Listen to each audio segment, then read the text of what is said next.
এই কি আমাদের ত্রিপুরা রাজ্যের হাসপাতালে পরিকাঠামো? আমাদের এই নিয়ে পরিকাঠামো। আমি চাই ভবিষ্যতে আদৌ কারুর যাতে আমার মতো অসহায় বাবার মতো বুক খালি যাতে না হয়।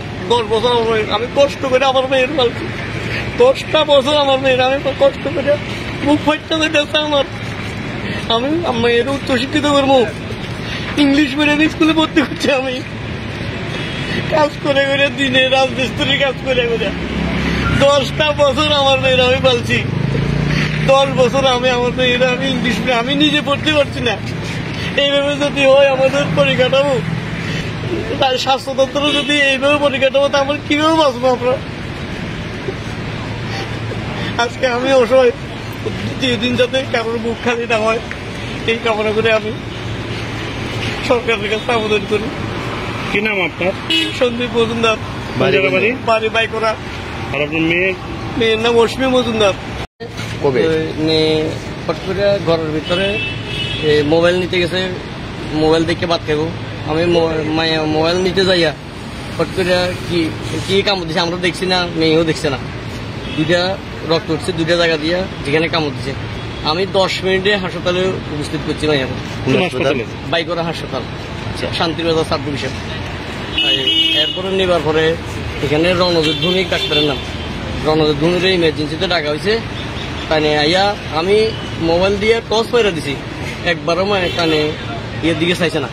না চাইয়া নাচেরে কইয়া 3টা ইঞ্জেকশন, একটা ইঞ্জেকশন আমি কিনে আনছি, আর 2টা ইঞ্জেকশন তারা ইয়ান থেকে দিয়া 2টা দিয়া আর একটা মনে হাতে দিছে মারা দিয়া। 6 ঘন্টা অবজারভারে রাখা হয়েছে এখানে, আমরা বসো।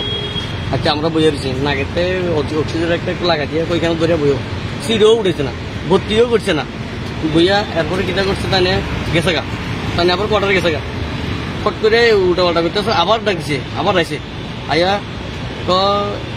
এবার আবার একটা ওষুধ দিছে। এবার দিছে তাই গ্যাসের ওষুধ, বুকের ব্যথা কইছে, মাইয়া কইছে বুকের ব্যথা করে, চেকও করছে না। তাহলে যে খাবো ওইটা দিয়েও চেক করছে না। তাই চেক না করিয়া তাই এটা করছে, আবার একটা ওষুধ লিখে দিছে। লিখে দিয়ে তাই ওষুধটা জনে আনছি আমরা, খাওয়াইছি। এবার মাইয়া ঘুমাইছে, তো নার্সের কইতেছে এটা তো ঘুমাইতেছে, তোমরা নিয়ে যাও গা বাড়িতে। না নিয়ে যাও না, এটা তো ঘুমাইছো তুমি। ইঞ্জেকশন এটা তো অ্যালার্জির ইঞ্জেকশন, ঘুমাইবো। ঘুম যেত তারা যে গেছি কিরকম লাগে, কিছু একটু ভালো লাগে, বেটার আছে একটু। আচ্ছা কতলে নিয়ে যান গা, 10 মিনিটের ব্যাপার বাড়ির কাছে। অসুবিধা হলে আবার লিয়ে আইন, কোনো ভর্তির কোনো ইয়ে লিখছে না। 6 ঘন্টার অবজেকশনে রেখে দিচ্ছে। তাই সাপের কামড়ানো রুগীর কিভাবে রাখা যায় তাই দেখছে না। হ্যাঁ আমরা তো কইছি যে কিসে কামড় দিচ্ছে তো কইতে না, তাই দেখছি এটা রক্ত উঠছে কইছি আমরা। 2টা 3টা কামড় এখানে, তাইলে তাই তো ডাক্তার, আমি তো আর ডাক্তার না। তাইলে তাই জিনিসটা তো দেখবো, তাইলে তাহলে না দেখে কিছু কিছু ওষুধ লিখে দিচ্ছে। এরপরে আমরা দিচ্ছে আবার আনছি, এবার লগে রেফার দিতে যাই গেছে। ড্রাইভার খুঁজে এই অ্যাম্বুলেন্সের ড্রাইভার খুঁজে 1 ঘন্টা বাড়িতে নিয়ে গেছেন। আমরা তো বাড়িতে নিছি, আবার আনছি না ইমার্জেন্সিতে, আবার পাঠা দিছে তারা।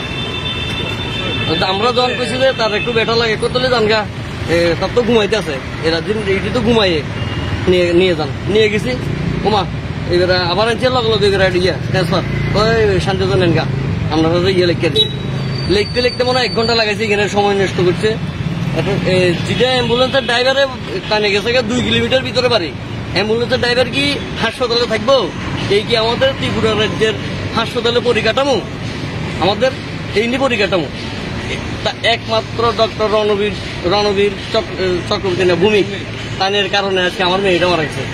আমি চাই ভবিষ্যতে আদৌ কারুর যাতে আমার মতো অসহায় বাবার মতো বুক খালি যাতে না হয়। 10 বছর আমি কষ্ট করে আমার মেয়ের পালছি, 10টা বছর আমার মেয়ের আমি কষ্ট করে বুক ফাইটটা যেতেছে আমার।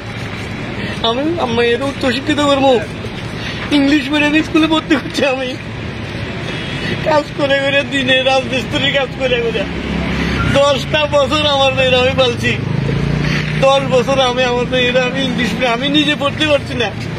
এইভাবে যদি হয় আমাদের পরিকাঠামো, শিক্ষা দপ্তরের স্বাস্থ্য দপ্তর যদি এইভাবে পরিকাঠামো, তা আমরা কিভাবে বাঁচবো আমরা? আজকে আমি অসহায়, দ্বিতীয় দিন যাতে কারোর বুক খালি না হয় এই কামনা করে আমি সরকারের কাছে আবেদন করি। কি নাম আপনার? সন্দীপ মজুমদার, বাড়ি? বাড়ি বাইকরা। আর আপনার মেয়ের নাম অশ্মি মজুমদার, বয়স কত? বয়স 9 বছর 8 মাস। তো ওইখান থেকে শান্তিবাজার থেকে আবার রেফার করছে। শান্তিবাজার থেকে রেফার করছে, স্যারে কই তোমরা তো দেরি হয়ে গেছে, তাই এইখানে আবার তাই 1/2 ঘন্টা 1 ঘন্টা দেরি করছে।